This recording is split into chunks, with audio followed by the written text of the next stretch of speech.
An email that was sent to all NUT division secretaries this week on Monday from a group called ADS Worldwide, pleased to announce special prices for trade unions on our portable range of megaphones and loudspeakers. This means your voice can be heard clearly and is therefore ideal on campaigning, demonstrations and rallies.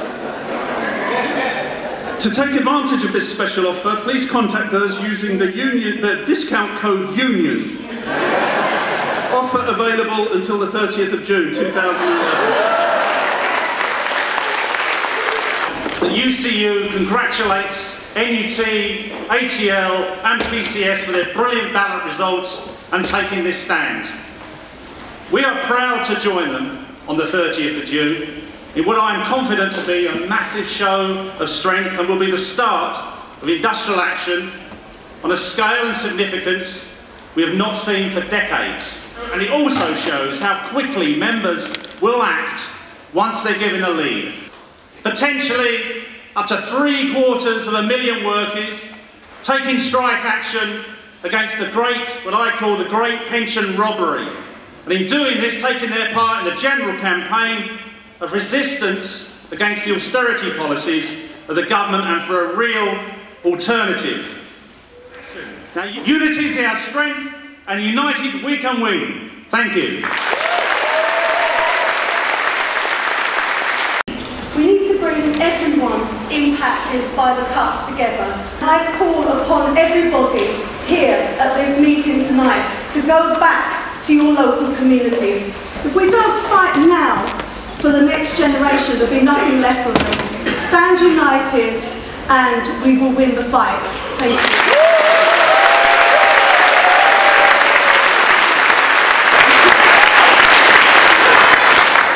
And what we have decided to do is what we call the Big Society Breakfast, which is encouraging our members to go to picket lines and bring breakfast to striking workers.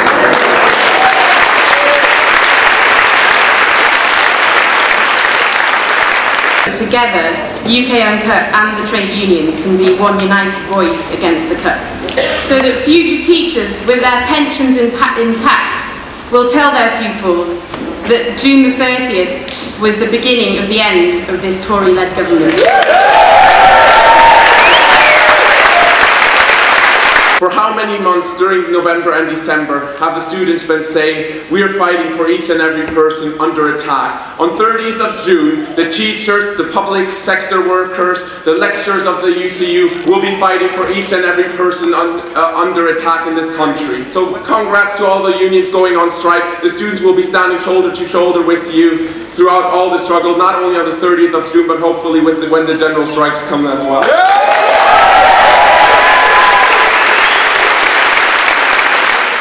Jeremy Paxman talked to Brendan Barber of the TUC, and he says, Brendan, why are workers in Britain different to those in France and in Europe? And Brendan unfortunately said, Jeremy, we don't do that anymore in Britain. Well, after 52,000 students marched in London in November and set off a mass youth movement in this country, when 500,000 to 750,000 marched in London on March the 26th. Let's bury the myth once and for all. We do that in Britain.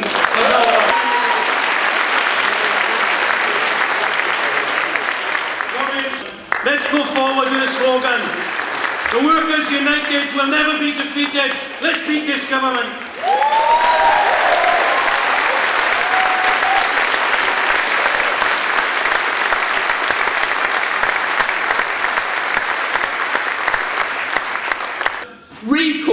Recall that movement that led 500,000 people out onto the streets on March the 26th. We need a national united campaign to take that movement forward.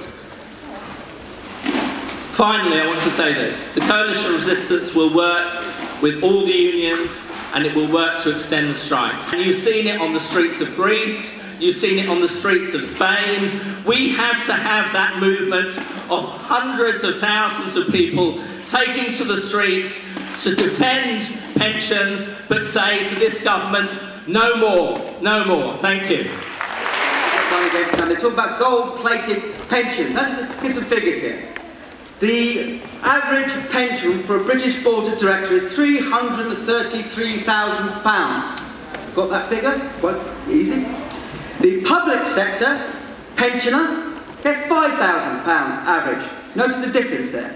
£333,000 for the public, for the directors of boards of companies a year. 5,000 for us. But as we all know, one day is not enough. This is where David Prentice, in his great speech at the Unison Conference, voting for more action, is absolutely right. But of course, we do need to name another day, because one day won't be enough. We'll be looking in UCU to mark a day in mid-October to take this movement forward. So we cannot just see 750,000, we can see millions and millions of workers taking strike action. For us in this room, for 30 years I've been in this movement, the nearest we've ever been to taking a uniting for a general strike. That's the kind of action we need to take. They always say, well, we have to make cuts, and there's too much of this, there's too much of that. So let's think about what there's too much of and what there isn't too much of. You cannot have too much education. You cannot have too much healthcare. You cannot have too much protection for the most vulnerable in society. You can have, however, too much tax avoidance. You can have too many fat cats. You can have too much bankers' bonuses. And you can have too many privatisers splitting our public services. So let's get our priorities right. June the 30th is a start. It's a start of our coordinated collective response. But it's just a start. Hopefully, and I believe we will, have somewhere between 750 and 1 million people out next week. We need millions upon millions out, and that date has to be now decided in the autumn for October, and let's call it what it will be. That will be a general strike, and that will bring this government down. Let's not let our words here. We need a general strike, we need it now, and we need to defend all sectors of our society, and we will do it together with strength and victory.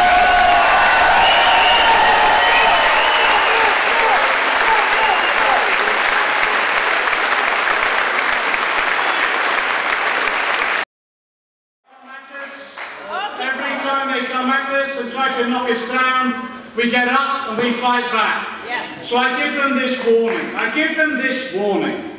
Yes, we will fight back with every weapon available to us. But if they seek to criminalise squatting, if they seek to outlaw striking, if they seek to take us off and ban the picket lines, I give them this warning. We have no other option then but to take to the streets, and civil disobedience will be...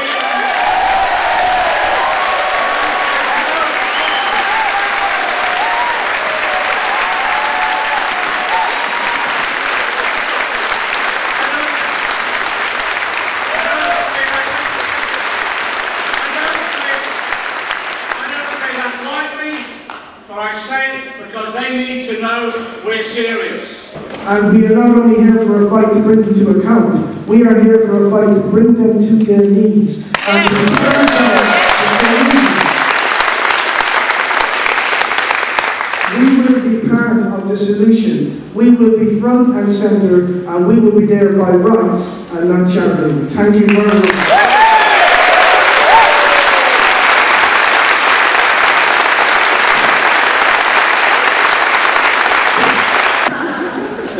Scheme has been uprated, and I think this is true for every other public sector scheme, has been uprated at RPI every year since 1971. So if you started teaching in 1971 and you work through 40 years till 2011 and you retire age 60, you'd have to start very young, you'd have to start at age 20, which is hard to do for a teacher. But let's say you've done those 40 years. You've paid into the pension scheme every year, and every year it was uprated at RPI. When you get to retirement, they change it and they take away at least 15% of your pension pot. They say they are not attacking accrued rights. That is absolutely an attack on accrued rights, and I accuse them of lying about this.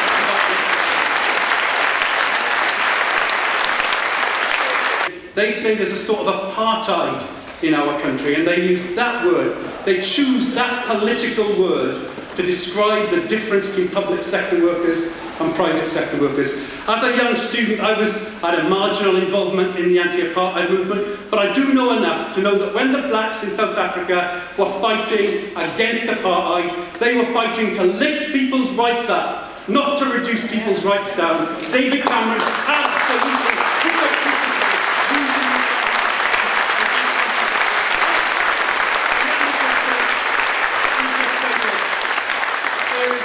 single private sector worker in the country who would benefit from cuts in public sector workers' pensions. Absolutely the reverse. I think Greece is proving the point. The cuts in the Greek economy have not solved the problems are worse, and let us tonight send a message that we stand with the working people of Greece in their battle.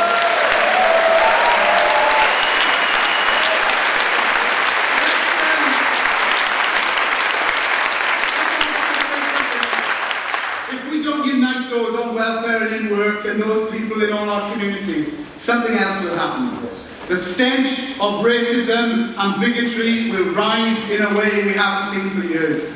We will have working class white communities encouraged to think that they haven't got a house because they've got immigrants next door. They can't get into the school because there are people who are asylum seekers who have been given advantage.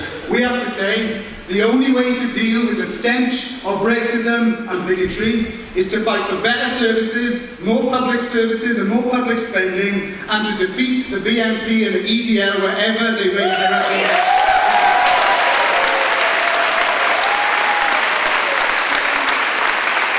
Let's make one thing loud and clear. Private sector workers are not exploited by public sector pensions. They're exploited by shareholders and greedy capitalists who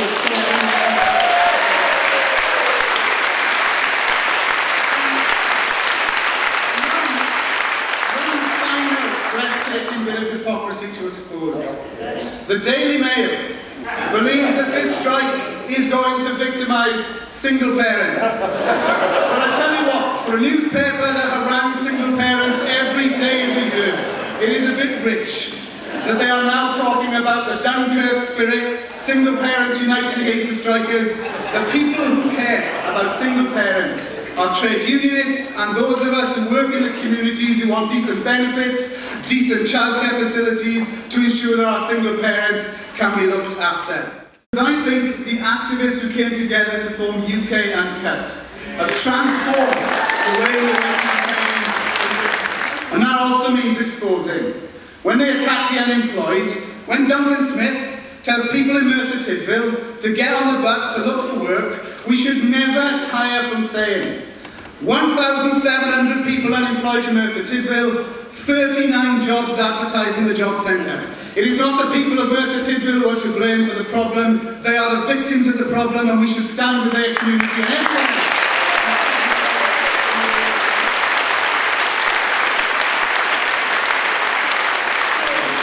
Nothing will transform the anti-cuts movement in Britain more than mass strike action across our country.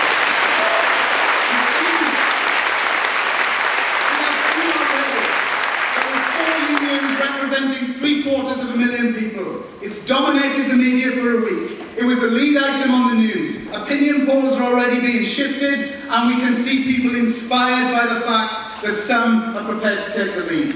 So we've got to have a strategy. It has now become 750,000 people on strike. Let's make sure that those strikers in unison and unite in the local government strikes next week. The teachers, the lecturers and the civil servants are inspired by what they do next week, that they inspire everybody else, and that we are back here in the autumn facing the government down by saying, you back off. You back off our people and you back off our communities, or there will be mass strikes and we won't stop until we win. Solidarity.